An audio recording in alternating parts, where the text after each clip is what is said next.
Welcome to the Teachers Talkin' podcast, hosted by Dustin and Ghazali Abdul Wahab. In this podcast, we discuss all things education and teaching, from innovative teaching methods to challenges to strategies and much, much more. In this discussion or roundtable-based podcast, we bring in educators from all around the world to talk about a variety of education topics so that we can support as many teachers as possible. We want this to be a place of inspiration, personal and professional development, and simply a place where we can elevate education together. Welcome to Teachers Talkin'.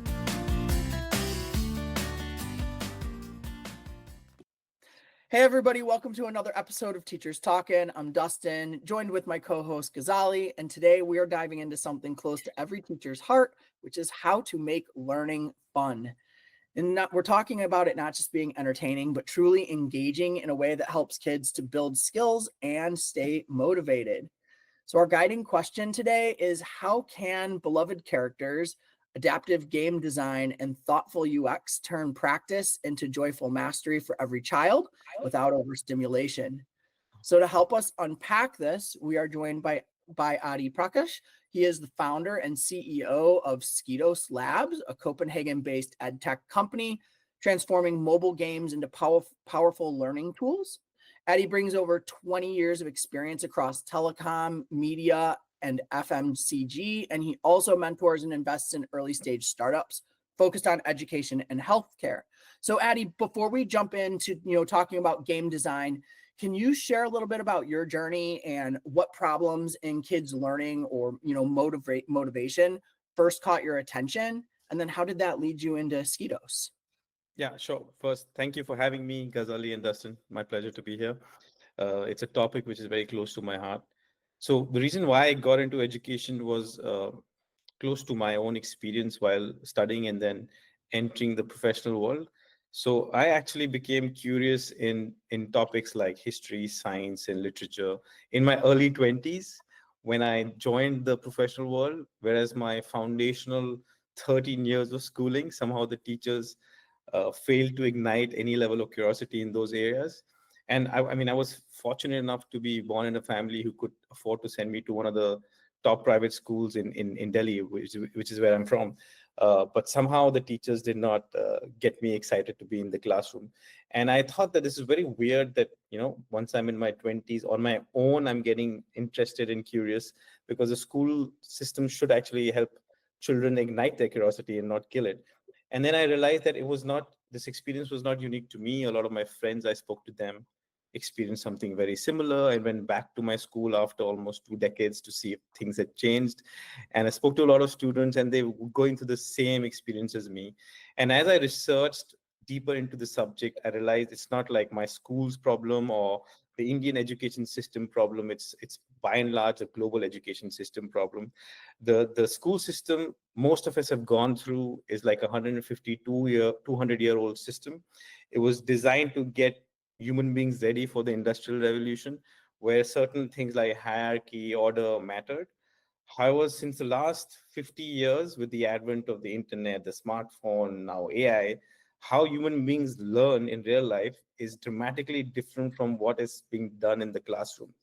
So I felt really passionate about this subject. I thought this is a big problem to solve and try to do something about it. And then the reason why I combined, I thought if gaming could be like integrated into the education system, maybe children will not feel so bored in the classroom. And that basically happened because I ended up being a sports person. So my love for sports extended to anything related to games. And I thought that if I could be successful in turning learning into like a gaming aspect, then maybe children will feel differently. And then from there on, I guess it's just been a journey of failing, learning, and then now building something which seems to have a positive impact on children. A really interesting journey you've been on. So, before we get into the specifics of characters or the world building, can you tell us a bit more about who you are designing for and what does fun look like when it's actually supporting learning? Yeah. So our product is essentially made for children, very young children between the age of 3 to 7. So for them, learning is not just academic subjects like math or reading. Of course, we have curriculum for that age group where they learn basic numeracy and basic literacy. But for that age group, a lot of the learning is actually in cognitive development, in creative imagination, in motor skills, in executive functions. So a lot of our content is designed to kind of enhance and increase those skills in young children.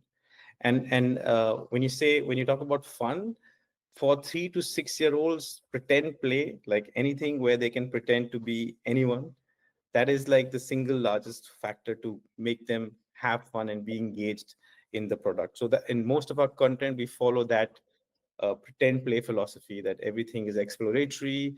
Of course, we have games where there's progression, but by and large, a lot of our content is open-ended play. Um, Now that it's much clearer about roughly your target audience, can you walk us through a typical 5 to 10 minutes of a Skidos play session? Like what happens? Yeah. So typically when a parent, because we're dealing with a younger audience, a parent needs to be involved during the onboarding process. And in the onboarding, what we ask the parent is to share certain information about their child so that we can actually personalize the entire experience on our platform for their child. So things like how old they are, what subjects would their parent want the child to learn, what are the topics the child is interested in. For example, some children could be interested in cars, some could be interested in sports, music. So we capture that information. And then we also, during the onboarding, ask parents if they believe that their child has any neurodivergent needs, learning needs. Because if they select yes, then we also adjust our content and our entire experience based on what they have identified as their neurodivergent need. And once that is done, then typically the child comes into the product experience where we ask the child to create an avatar, a virtual avatar for them. And then they can actually go straight into the gameplay. Uh, Give you an example of the first time experience for a child. If let's say a child is 4 years old and the parent wants them to learn or develop cognitive skills, and the child is interested in topics like I want to be a doctor when I grow up, then typically we will give them an experience of a open-ended game where they have to fill in the shoes of a doctor and cure a little patient. So in that sense, the experience would be the first step of the experience would be to explain the core user experience for the child. So we'll have visual prompts where they will be instructed, okay, you need to drag an object to another object so that it kind of does certain things, certain actions. So in this case, if it's a doctor game, it could be like there's a little patient who's broken her leg. So the child has to drag the X-ray machine towards the broken leg, and then that the child sees that there's something wrong with the leg, and then that scene expands into a kind of a puzzle where the child simply has to drag different parts of the broken bone into the one fixed bone, and then voila, they have cured the leg, just like in actual real life. So they experience how what a doctor does, things like what the X-ray machine does, and they're also enjoying at the same time. Sounds very interesting. So how does the neurodivergent part come in to this process? So neurodivergent minds are slightly different from neurotypical minds because they tend to their brain works a lot more than a neurotypical child because they have more sensory information. So whatever we make needs to be actually calming. It has to have very simple colors. It has to have very soothing sounds. It has to have certain type of fonts which follow accessibility guidelines, and it should not be overstimulating. So when a parent says that their child has certain neurodivergent needs, we ensure that whatever content is presented to the child follows all of these guidelines.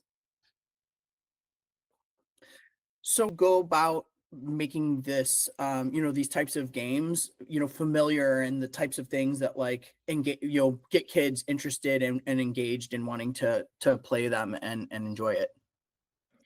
Well, I think kids love games. I mean, open-ended games are the favorite form of play. Uh, our product, I mean, my personal battle is basically, uh, and what most parents are worried about is the passive screen time children are kind of exposed to on YouTube, on Netflix, where they're just consuming and not really using their brain really Mm. actively. So our promise to parents who have children, young children, is that when their child comes on SKIDOS, we will make sure that screen time is actually active learning time. And when we say active learning time, it means that on Skidoo, the child has to use their mind, they have to use their fingers, and in certain content pieces, they have to use their entire body, because we also promote physical fitness. Mhm. And even we have certain curated shows like videos, but there also it's basically teaching them something, either something like do it yourself activity at home or science experiments. So it's just not like pure play zombie entertainment. um, and I think that the reason why we are getting really popular and successful is because parents get this. They're worried about the passive screen time children are getting exposed to, and they're actively looking for alternative solutions, because screen time is part of their lives. So like they cannot escape it, right? So they're looking for solutions where screen time is constructive rather than destructive. So we are one of the players who can actually offer that to parents. And it seems like a lot of the gameplay that you're doing helps students with, familiarity of different things. So, how do you use things like recognizable characters, settings, patterns that, will help kids to get started, stick with it, and even like come back to these learning tasks? Yeah. So this is a trend we noticed last year on all the famous platforms which I mentioned, like YouTube or even Roblox, which is a gaming platform, but it's also not really the best screen time for children. In all of these platforms, children were really consuming content around characters they were familiar with. It could be Baby Shark, it could be Smurfs, it could be Pocoyo, it could be Angry Birds. So many characters kids are Sesame Street, so many characters kids are exposed to. So until last year, we did not have any of these famous characters onto Skittles. So we said, if children are so engaged with these characters, is there a way to use those characters and create learning content around them? So last year we started actively looking out to partner with these companies who own these famous IPs. And this year onwards, we started creating content. For example, in July, we launched a digital dollhouse game using the Smurfs along with the movie release. And that's been really appreciated by families who are using Skidos. And we realized that because Smurfs are so iconic and globally recognizable, and it's also a very old IP. So it's not like one of those new IPs like Coco Melon. I grew up with Smurfs. Even my parents know Smurfs is so old. So there is this connection with the Smurfs, with parents at least, and they want their children to kind of play with Smurfs because their childhood they used to play with Smurfs. So that was actually we didn't realize that it's going to actually be a positive impact, but parents encouraged their kids to kind of play with our game because it kind of reminded them of their childhood. And this digital dollhouse is like again an open-ended play. Smurfs as a brand, it's all about family and teamwork. So the Smurfs village, every Smurf character is out there to help each other in certain situations. So we tried to create something similar in the digital dollhouse, that there could be situations where one Smurf has to help the other Smurf. So the child has to kind of interact with the Smurfs to help them like solve problems. So cool. Um, I assume that you work fairly closely with, parents and families and looking at data as you're, developing and doing all of this. Can you share an example of like a time where familiarity really increased persistence or mastery for kids, and like, what shifted in those signals, or what kind of feedback you got from parents that has like helped continue to make this, productive? Yeah, so I mean, I can give you the example of Smurfs. While we were making the game, we were testing it with children, and of course, they were familiar with all the Smurfs characters. And because of that familiarity, we wanted to kind of teach them certain aspects of musical instruments. So in the Smurfs game, there is a music room where there are different music instruments. And we realized that because they were so engaged with the characters themselves, that was a very sticky point for them to kind of explore what happens if one character picks a certain instrument and another character picks another instrument. And we created the game in such a way that uh, each interaction was unique. So there were so many permutations and combinations of sound and music, which children really liked. So they wanted to come every day and keep coming back again and again to play and understand those instruments as well. So that was one example why the character was so familiar with them, that was the stickiness to get them back to kind of learn music instruments. Oh, yeah. I mean, like it will engage the young learners. How do you connect your learning, the content, with what the curriculum is like for example, in Denmark? Yeah. How do you connect these two things, your platform with the national curriculum, for example? Yeah. So because we are focusing on that young 3 to 7 year age group, the learning outcomes for academic subjects like math or learning to read, speak, or write a language, more or less is similar. The pedagogy might be different in Denmark versus United States versus Singapore. What we try to do is follow we get inspired from all the curriculums and pedagogical methods. So it's not one curriculum or one pedagogical method we follow. We kind of mix and match and then create a curriculum which works for all regions. So can you, let's say, how do you teach writing skills on your platform? So we have a product called I Read, I Succeed. It's based on the science of reading. It actually starts with sounds. So the goal for a 3 or 4 year old is to actually master the phonetics of alphabets before they get into actually writing or reading, because a lot of times that is the fundamental reason why they don't pick a language, because they've not spent enough time in understanding the phonetics of sounds. So in this product Iris, we have an alphabet island where we help the child master the sound for every alphabet in English.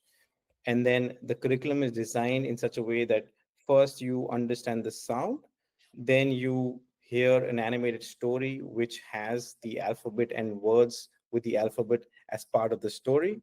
Then there's a comprehension exercise where the child is asked certain questions about what they observed in the story, followed by then they have to kind of trace the alphabet, both capital, let's say if it's S, then it's capital S and small s.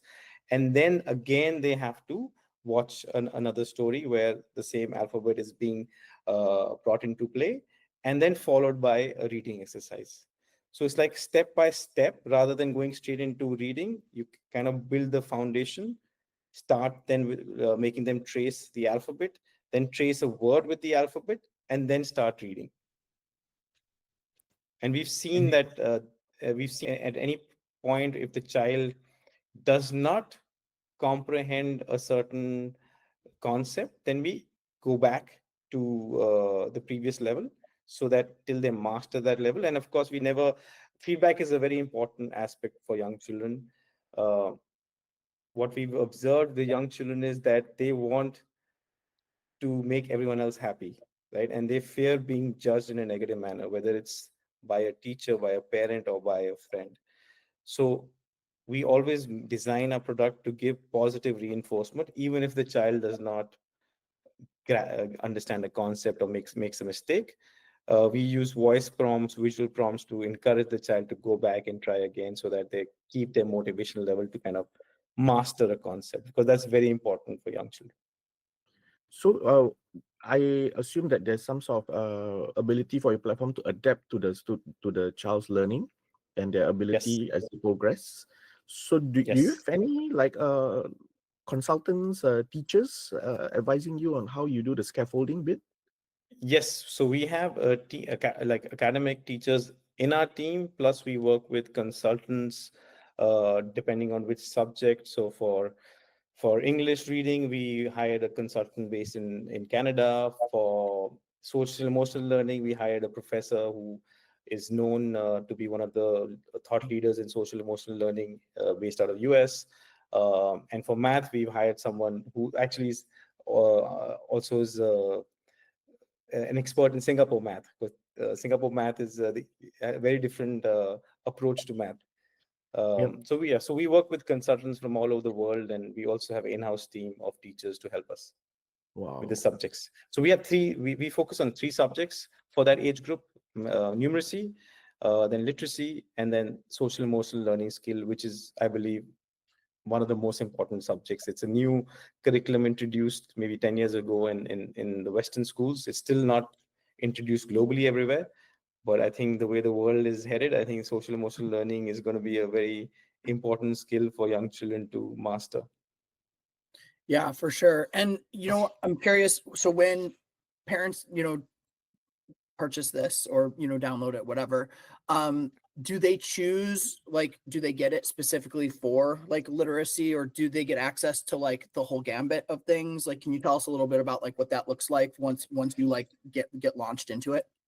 Yeah. So so the parent has to decide during the onboarding what they want to focus on initially, and based on the choices, we kind of recommend the content for their child.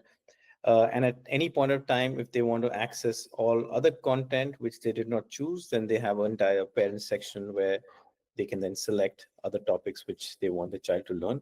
And in the same section, they also can actually track their child's progress across different academic and non-academic skills, so that know how the child is learning. And we also kind of help the parent with, so for example, if a child is weak in a certain math topic, then we will recommend certain things the child can do with the parent offline as well. Certain activities they can do together which can help the child master that skill eventually. That's really cool, because now we're talking about it going beyond the gaming and beyond the tech, and building that parent and child relationship and connection as Yes, well with the that's learning. very important. So I know you talked a lot about how you keep things exciting, because it's gameplay and adaptive to that learning.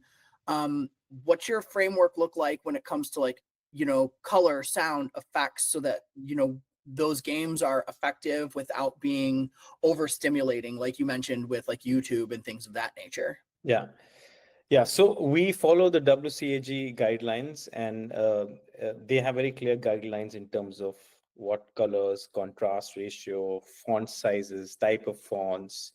Um, so we have, most of our content is AA or AAA. So they have these levels in WCAG. So most of our content follows AA or AAA, which means we really make sure that we are accessible for all kinds of children. We want to be inclusive. Neurodivergent kids, we even go one step ahead. So for a product to be neurodivergent, you also, one of the key things which a lot of other products made for kids don't cater to is a safe space, which can be triggered by the child themselves. If they're overstimulated, they can just simply go to the safe space, and safe space is nothing but a simple digital room with soothing music, calm sound, so they can actually calm themselves down. And it can also be triggered based on time spent on our platform. So if they spend 45 minutes consecutively, then the safe space automatically triggers, because too much of stimulation for a neurodivergent mind is not good for them, because then they become really restless. So we've designed these features to allow the neurodivergent children to also enjoy the SKIDOS experience. Do you do anything else with things like, fonts or simplified instruction, reduced animation, things like that, when we're talking about, especially like kids with like ADHD or dyslexia, et cetera? Yeah, so part of the WCAG guidelines, we have voiceover instructions, which is very important. We have visual instructions, which are very important. There are certain best practices in terms of how many words should be there. So not more than 2 or 3 three words in our main menu. So we minimize the text as well. And then fonts, we follow, there are 3 or 4 recommended fonts, Comic Sans, Arial, Verdana. So we follow those fonts as well, which are neurodivergent friendly and accessibility friendly. And even in terms of colors, because to avoid overstimulating, we do not use more than 3 unique colors, so that is not too much of visual overstimulation. These are all WCAG best practices and neurodivergent best practices. It's really interesting. Now, you said that this is really designed for kids like 3 to 7. Do you have anything that goes after age 7? Do you have anything in the works for after age 7? Like, what happens when kids get there and they love your product? Yeah. So SKIDOS, actually the content goes up to age 11. So even 8 to 11-year-olds can play. But what we've seen is, like, with every so children are not homogeneous, right? So 3 to 4-year-olds behave similarly, 5 to 6-year-olds behave similarly, 6 to 7 behave similarly, and then 8, 9, 10 behave very differently. So even though our content might be relevant for older kids, they might look at us, and because our focus is younger kids, they might look at our product and say, this is for younger kids. This is just design choices, right? So we're not making the product look different for older kids as of now. But if you want to tackle if you want to make SKIDOS relevant for older kids, we'll have to make certain design choices so that the children don't think this is a platform for younger children. As of now, we've not done that, but a lot of our content is actually the older kids can also play, and we have about 20% of our base is 8 to 10-year-olds. 80% is 3 to 7, but we do have 20% coming who are older kids. Wow, that's really interesting. I like your idea of this. Never heard of this before on any platform, where normally the idea of the safe space is controlled by the parents or the teacher, as in they tell them to, okay, stop using screen time. Go to a room. Yes. Yeah. So this is a digital safe space where there's no animation, nothing. It's just 2 of our characters sleeping on the couch. There's soothing music, soothing fire. So there's not much the child can do but listen and calm themselves down. And that's what a safe space is, actually. It sounds like what I want to put on when I go to bed. So Yeah. So interesting. Yeah. I like the concept. Yeah. And another thing I want to explore is this idea of how do you teach SEL online? Because it's about communication, right? Communicating, and you want authentic communication between humans. But now they're on an online platform. So how do you overcome this need for authentic communication between human beings? Yeah. So our social emotional learning content is mapped based on the Castle framework, and we've designed it in a way that it's a parent-led activity. The child can do it themselves also, but we encourage parents to be involved in that activity. And again, so there are 5 key skills under the Castle framework which children are meant to learn, like responsible decision making, social awareness, understanding emotions. And again, under each of these, we have basically first a story which kind of talks about that specific topic, whether it's emotions or responsible decision making. Then there is like a multiple choice kind of question to understand whether the child has comprehended that. And that activity ideally is, we encourage the parent to be involved, because there is no, for example, if a child feels angry, happy, or surprised, all emotions are real. Every human is allowed to feel angry or sad or surprised, right? So those conversations have to be parent led. Like a digital product cannot create those conversations. So we recommend that when the child is actually engaging with this content and these questions are actually asked to the child, those are the moments where the parent child should have conversations about those questions, because there's no right or wrong question actually there, especially when it comes to a topic like emotions. So as of now, so it's a parent-led activity. As we expand that curriculum, then we also want to create that content so that it can be used in classrooms. As of now, we've not built that, but that's in our product roadmap, something that classrooms can use so that kids can also engage and talk and have conversations amongst each other. Yeah, so that leads to my next question about how do you localize your product? For example, you talk about the castle framework. In another Yeah, country, it could be 21st century skills. yeah, Yeah, yeah. so how do you make your product relevant in the country that wants to use it? Yeah. So so one aspect of localization is obviously the text and the voiceover, which thanks to the technology which is available now, it's much faster, much cheaper to do. So we use all those tools to kind of localize everything in our product. And then the second aspect of localization is the cultural context. So in our platform, we are currently targeting certain markets based on which we then also inbuild cultural context to it. So our core markets as of now are like North America, Western Europe, Australia.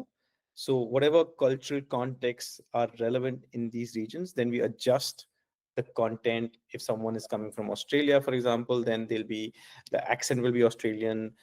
If there's certain days and or events which Australians celebrate, then the content might have that event incorporated during that day. So those are the events which we do, which kind of make the content more inclusive and culturally relevant. You will have to then find the local people, right, to give you Yeah, ideas, give you advice. How do you connect with people from like Australia, there's Canada, so many people? I mean, in today's day and age, there's so many platforms where they're freelancers, where who are willing to help with content building. So we go to all of these platforms, find the right person, and work with them. It's in today's days, it's like the easiest thing to do is to find people from across the world to help you build content, and they're more than ready to help. This sounds like a massive undertaking. How do you get the funding or capital to grow your product so widely? So we've actually raised some amount of money since the last 5 6 years. I think we raised close to 1.5 million euros, and because our product has grown organically quite a bit, that has generated enough profit and free cash flows, which we then reinvest into making the product better.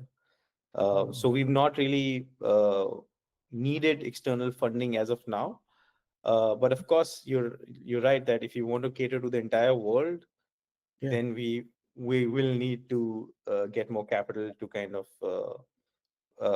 make our product relevant for every continent. Right now, it's not relevant for, like, for example, Asia or Africa. It's not we've not localized it for those regions. but you have plans to come over here to Southeast Asia?